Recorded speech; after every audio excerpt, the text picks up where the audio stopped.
Hey, this is Troy with StayOnTheCourt.com. We are going to do a post-mortem or a recap of practice number, I believe it's number 14 for my fifth grade boys basketball team.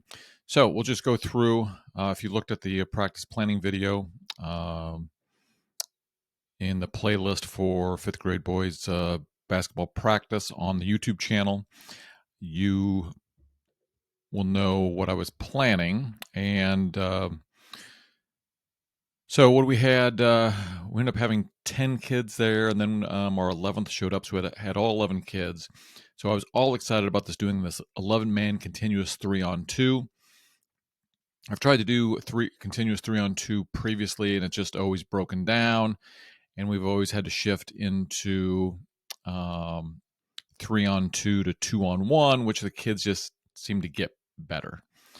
So we tried this one, and I was really confident. I'm going to show the video of the drill. It was something that was in Coaching Youth Hoops basketball.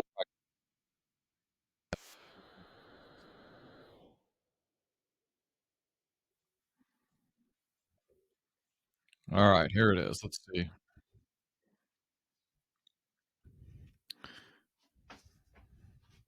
Let's back it up a little bit here. All right, so you've got 3 people coming down, 2 people on defense, and that's pretty easy. The issue was you've got 2 outlet lines. So in the Coaching Youth Hoops diagram that I had, these 2 lines were more down towards the baseline corners, and my problem is I had 11 kids exactly, so there would be 1 kid in each of those lines, and their job is to once this play kind of gets over and there's a rebound, they streak down the court and go 2-on-1 with whoever rebounds the ball. Those lines just tended to like sneak in, and they look like they were playing defense also. And it just got confusing. So we tried it. It was getting slightly better, but again, we went to the 3-on-2 to 2-on-1, which the kids like, and they know how to do it. Basically, some of the same skills get trained, so not a huge deal, but I keep hoping we're going to get one of these continuous 3-on-2 drills to work, and they just didn't. So let me play out this. Yeah, you can see. So now the rebounder grabs it, outlets it.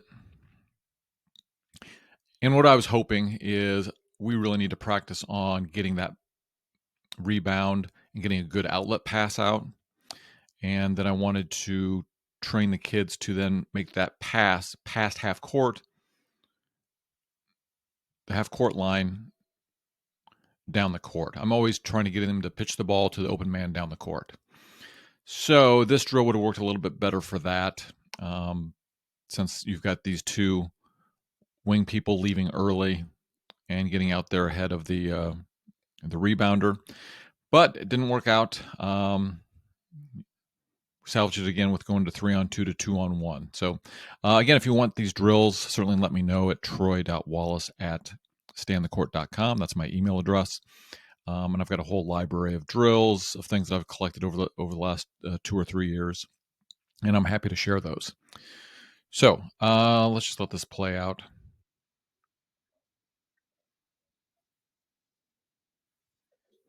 The other thing they got a little confused on was, who should be going to what line after the 3 offensive players finish.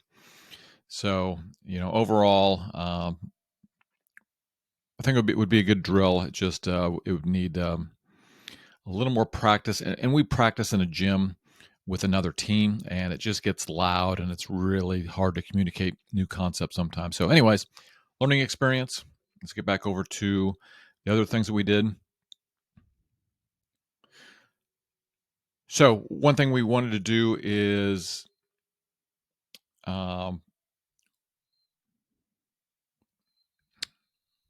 a couple things. So we did get to this pack line progression. But we first went to something called a circle trap drill. And I talked to my son who's on the team afterwards, and he said that it seemed like it was a pretty fun drill. And again, in the preparation video for practice 14, I went over that, so you can go take a look at that. But we did that. It's similar to if you have kids that play soccer, the rondo drills, kind of like keep away. But the kids enjoyed it, and then I used some concept from his name is Tyler Costin with SavvyCoach.com. Some of his concepts of he talks about when you're trying to throw a pass through traffic, creating windows, trying not to always just throw over someone's head, and throwing past one of their arms or under their arm. And so I taught him some of those concepts as well. And we also talked about I don't know if I wrote it down here. He has some concepts of getting the ball up and away when you get a rebound, and then even getting a third point of pressure. Do I have a basketball in my office? I do not. And so, getting the ball up, and if you can, even protecting it with a third point of contact on your shoulder. And hit a couple of really good drills on how to protect the basketball. All right, so we did do this rebounding series, 3-on-2. Coach passes to the shooter. That overall was pretty good. It took the kids about 2 or 3 tries to kind of understand that, hey, you don't have to worry about the shooter. The shooter's not involved once they shoot the ball. You need to go find the other 2 offensive players and blocks them out. But after, like I said, 2 or 3 minutes, they were understanding that, and they were really doing a pretty good job of boxing out. And that has definitely been a weak point for us. So that was good. So then we kind of combined this pack line progression, this defensive drill with our regular 5-out offense. And sorry, I paused there. Sometimes when it tells me it's having some audio problems, the recording stops. So, all right. So I had one of the kids try and explain to 2 of our kids that were not at practice at all last week, where we introduced this pack line defense progression. He did a pretty good job of trying to explain it to him.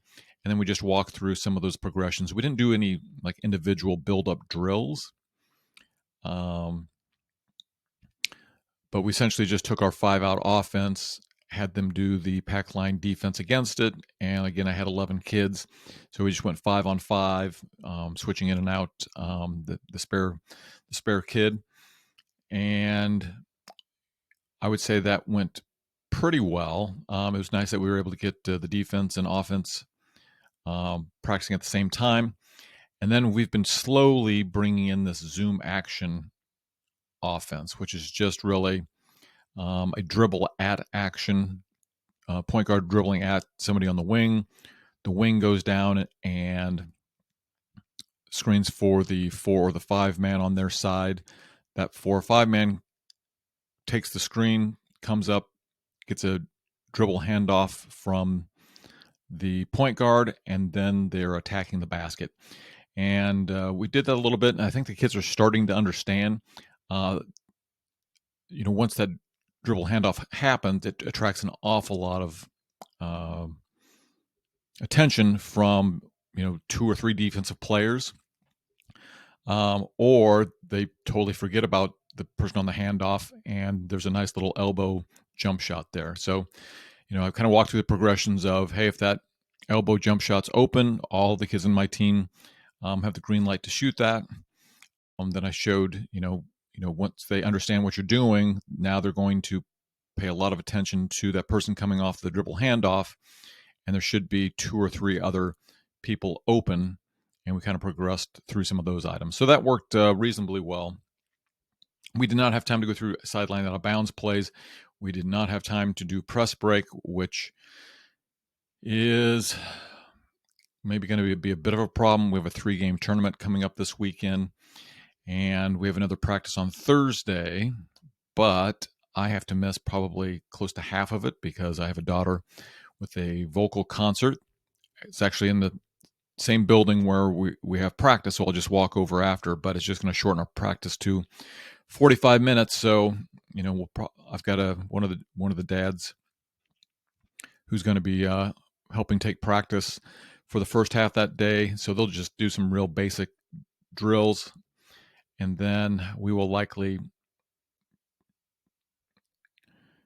I may just have them do full scrimmage and just go through the press break, the zoom action, and